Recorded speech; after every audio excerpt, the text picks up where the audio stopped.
જવાનસિંહ ઠાકોર અરવલ્લી જિલ્લા એક્ટિવિસ્ટ સંગઠન વતી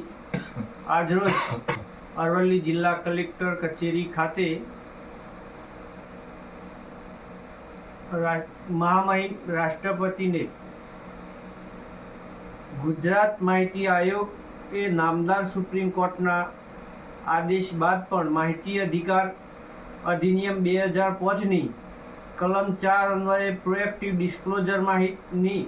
રાજ્યના તમામ જાહેર સત્તામંડળોમાં ઓનલાઈન અને ઓફલાઈન પ્રસિદ્ધ કરવા અપડેટ કરવાની કાર્યવાહીનું સતત મોનિટરિંગ કરેલ અને કરાવેલ અહેવાલ નામદાર સુપ્રીમ કોર્ટને મોકલવા માટે આજરોજ અમો આરટીઆઈ એક્ટિવિસ્ટો આરએસી સાહેબને જિલ્લા કલેક્ટર કચેરી ખાતે આવેદનપત્ર આપી ન્યાયની માગણી કરેલ છે।